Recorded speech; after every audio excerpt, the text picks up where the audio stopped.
we are defined by our choices and habits. These, later on, create our character and determine the type of person we become. You probably had an idea of who was most likely to succeed back in school based on how they went about their daily activities. It's important that the habits you are grooming are setting you up for success. Number 10. The Overspender.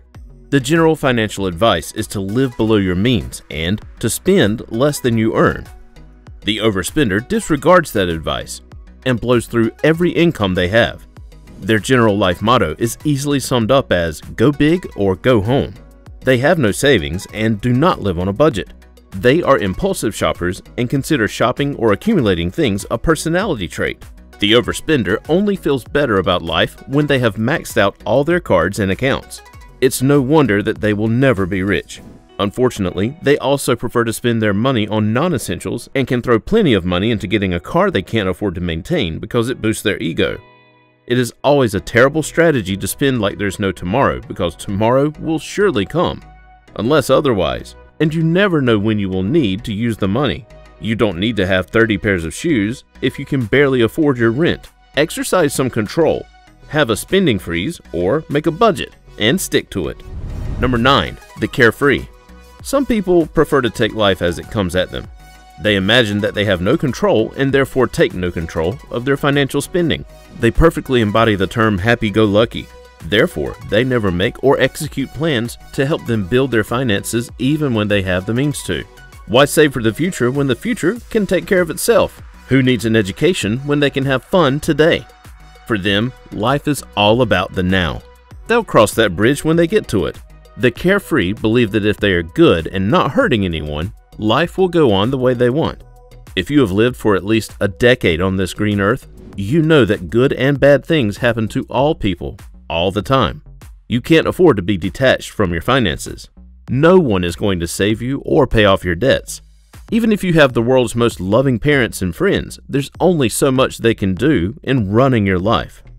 Having fun is an understandable pursuit, but that requires money.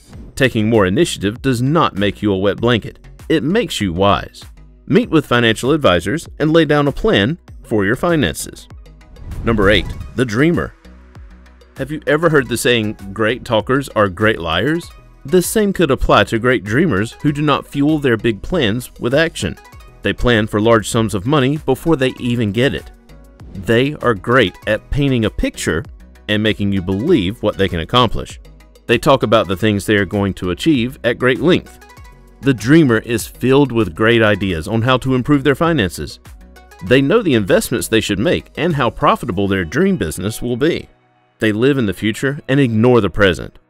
All their conversations are hinged on when this happens or once I. But that never materializes. If you are a dreamer, you need to wake up. Having a dream is not bad, but you should always aspire to do and achieve more, and that usually starts with an idea you envision in your mind. However, you need to put in the work. Stop procrastinating and waiting for better conditions. Give yourself a deadline for some of the things you want to achieve. Don't make it too unrealistic, like building a restaurant on Mars a year from now. Be sensible about it. Give yourself good room to grow. Saving to buy your own car in 2 years sounds pretty reasonable.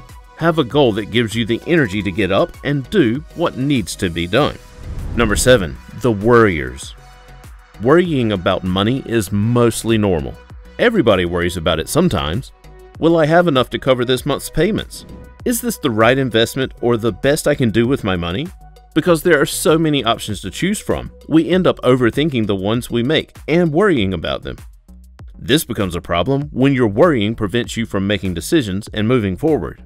You are unable to buy a house, take a trip, or invest in a great property, all because you are paralyzed by the fear of things not working out. But what if they do work out? Investment and money involve risk. Just like going about your life is a risk. You don't know which day you might get laid off, and yet you still make it to work every day. There is no reason to hold back when it comes to your finances. This doesn't mean you should cash in on every deal that comes your way. Be smart about it. You can do your research because information is a good way to combat fear or anxiety. If you know better, you can do better. You could find a better way to deal with your financial trouble that you hadn't thought of before. Number 6. The Quitter. The rich know that nothing gets done when you give up. Of course, getting rich is going to test you. It's going to test your resolve, your resilience and determination, your priorities, and even your relationships. It's hard work. It requires you to have discipline, and most of the time, the journey gets harder before it becomes easier. You may receive several rejections. Several people may shoot down your idea and your dream. You might have to give up your sleep for some considerable time.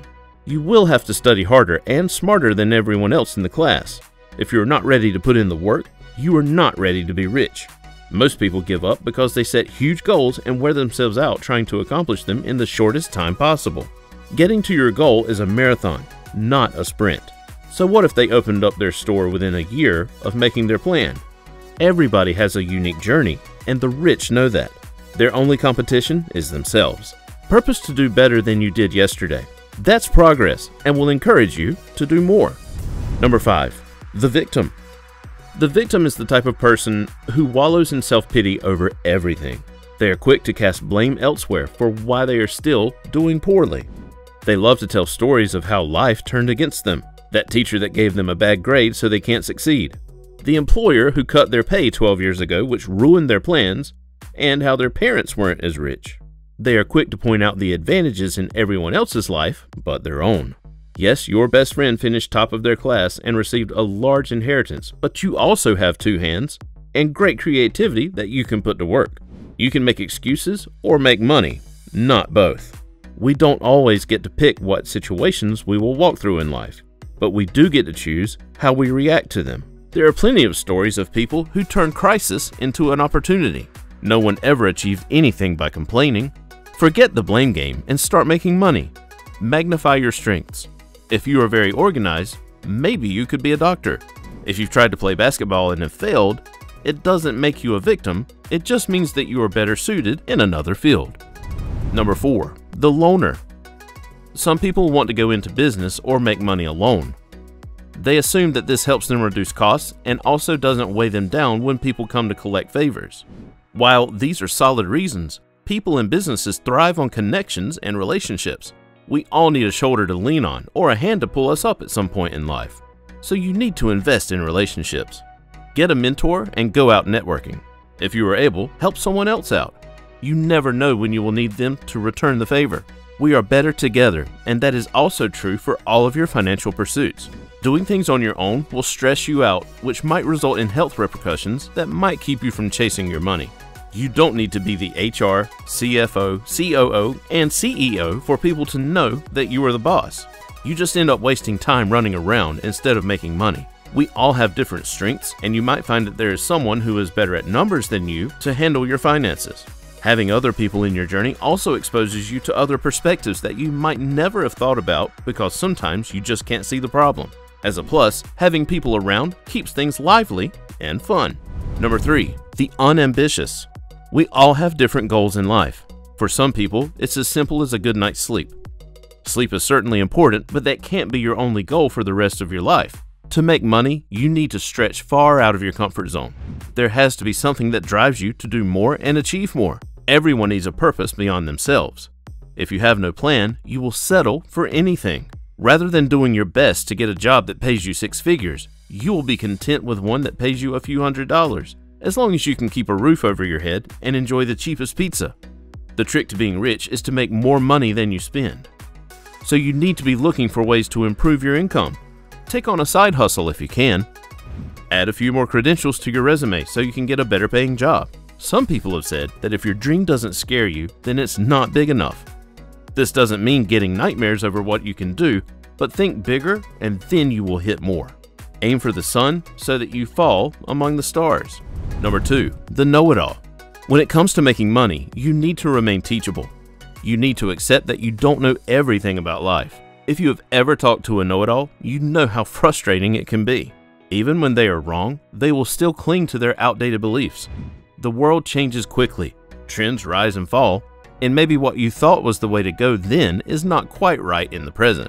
A few decades ago, content creation was barely a thing, and cryptocurrency was not as big as it is now. Some of the things we are experiencing were merely a dream years ago. In making money, you need to be flexible and keep an open mind. Don't hold to limiting beliefs. Read as much as you can to keep informed on what you can do. Don't be so proud that you can't ask for help. This will save you from losing money in bad investments and give you tips on how you can manage your finances and businesses to bring about a profit. Before we get into number 1, make sure to check out the links in the description for our best recommendations to boost your savings. Number 1. The lazy. Nothing gets done if you do nothing. The lazy are content with that, but the rich are not. That means if being rich is your goal, then you can't be content with that either. The lazy will rather find get-rich-quick schemes and end up losing all their money in gambling and like pursuits. There are so many words to describe the rich, and lazy is not one of them. The rich have been shown to wake up 3 hours earlier than the average person. They are able to get the most out of their days that way. They know that some projects will call for long nights, turning down party invitations, and foregoing their screen time. The lazy, however, do the opposite.